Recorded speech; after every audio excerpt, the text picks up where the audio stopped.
heart of the Jewish quarter, modern life. My son Nachliel went to daycare over here when he was 2 or 3. My daughters Tamar, Batzion, and Mira Rivka went to school here. And amidst the modern life over here, right on the ground, we go back to the time of the Second Temple and even to the time of the First Temple.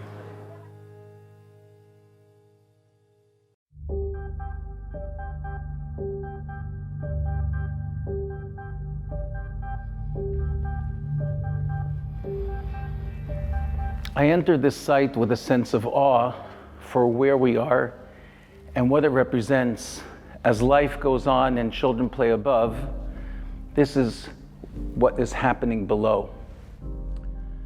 The archaeologists found a number of sections of walls from the time of the First Temple and from the time of the Second Temple. The outlines of the city are a discussion. And these are based on the 1970s, 1980s approaches to where the city was, but they're quite useful. So at the end of the Kingdom of Judah, this is the suggestion. Here is Har Habayit, the Temple Mount. Here is the hill, the southeastern slope, known today as Ir David. It's a question of whether it's Ir David. And we reach out, here's to Jaffa Gate, and we are here just by a wall of the city's defenses. Now, the broad wall, which is very well known, is from the time of Hezekiah, king of Judah. The walls that we're about to see face the Babylonian attack, and they are from the time of Tzidkiyahu, king of Judah. And this story appears in Sefer Melachim, in Yirmiyahu, and Divrei Hayamim. The walls were used again in the time of the Maccabees, in the time of the Hashmonaim, so we're at the same point here, and we'll see that connection in a moment. Because of dangers of collapse and other time elements, Professor Nachman Avigad and his team were not able to excavate everything that they could, even just another few feet right and left. Based on the fact that there's a corner here, which we know because there's headers and stretchers, the length and width are alternating. And based on the fact that it's a battle scene, as we will see, Professor Avigad of blessed memory suggested that here is a gate, and he made it in the typical form of an Israelite period gate, and that this is the gate of the city. He suggested it was the Shar HaTavech, the middle gate mentioned in Tanakh, which we darshan to be the gate of the Sanhedrin, but it's fine. So we're, to the best of our knowledge, we're here at a gate.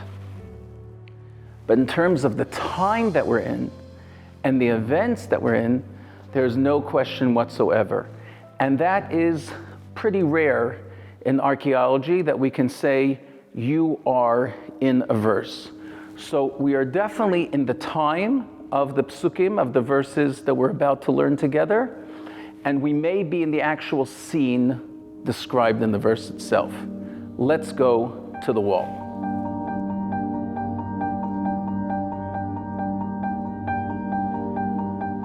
On the left is a new wall. It's only 2,100 years old, from the Hashmonaim, from the Maccabees, who in a number of places in the city built onto the wall from the time of the first Beit HaMikdash, from the time of the first temple, hundreds of years before, maybe 500 years before. Notice opposite me there's a stone that on its left is long, and here to the right it's short. The next stone is short on the left and long on the right. The next stone is long on the left. This is called lacing or headers and stretchers, Rashim Bipinim. This is what you do at a corner. Herod did the same thing hundreds of years later, just with stones that were 50 to 80 tons. But this is the principle, and when an archaeologist sees this, even if everything else is covered, she or he knows we're at an edge.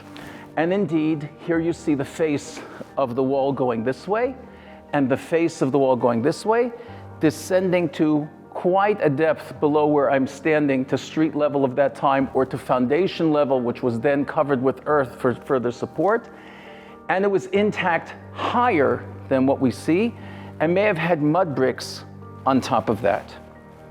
Notice also that there are little stones in between the big stones.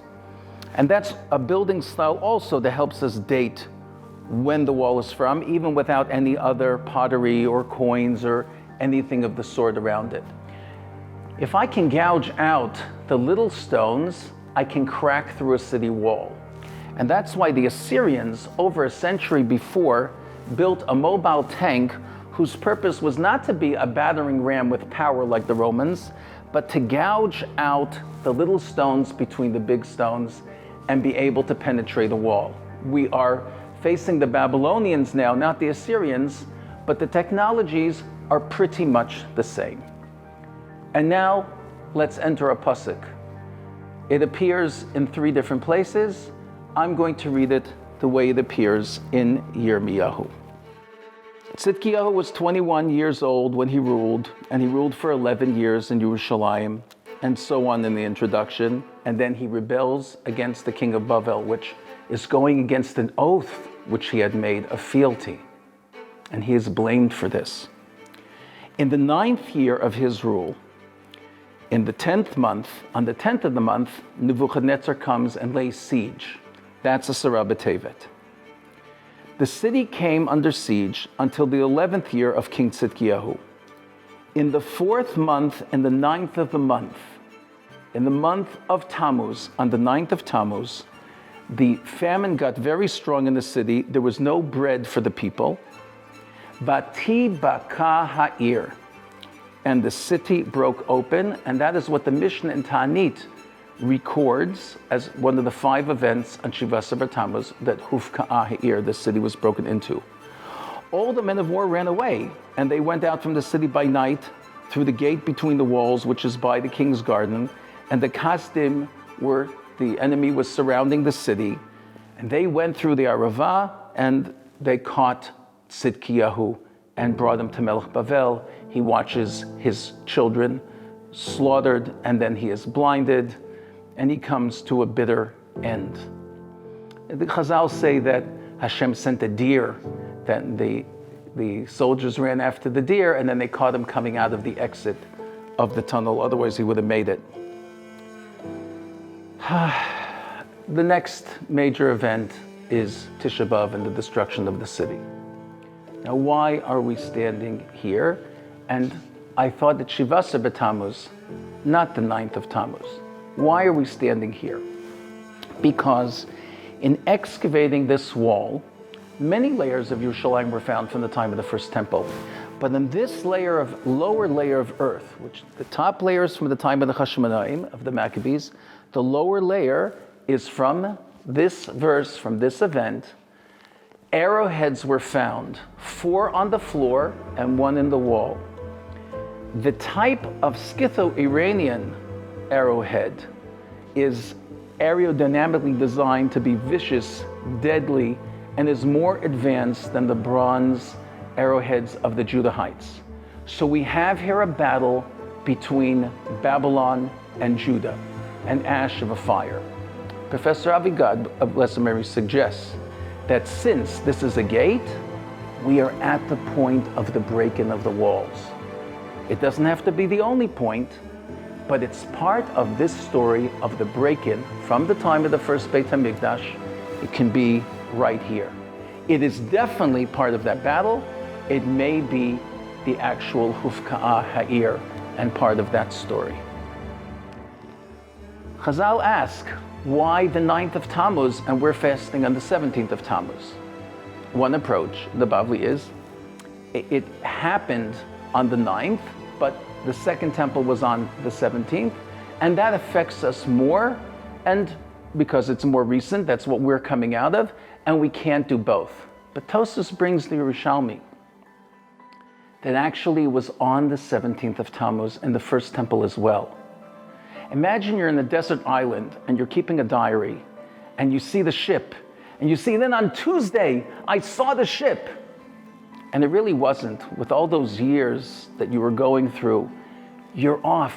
It was really a Friday. But your experience was Tuesday. The pasuk is relating the experience of Am Yisrael. They were experiencing the 9th of Tammuz, so even though it was actually the 17th, it's recording it from their perspective. Rav Matis Weinberg explains that the 5 events of the Mishnah of Shivasar Tammuz are destruction of symbols. If you can respond to that properly, say, what happened? Where has the love gone? What? And you can respond to that reality, that is the response to Shivasar Tammuz. Hence, when we took off the Adayim after making the Egel Hazav, there was no Tisha B'Av in the desert because we responded to the breaking of the Luchos and to Shivasar Tammuz properly. If we can feel through the Slichos, through the fast, what our forefathers did, the situation that we are on now, Jerusalem was broken into. Yerushalayim hufka'a. How could that be? If we respond to that fully, we can merit the redemption speedily in our days.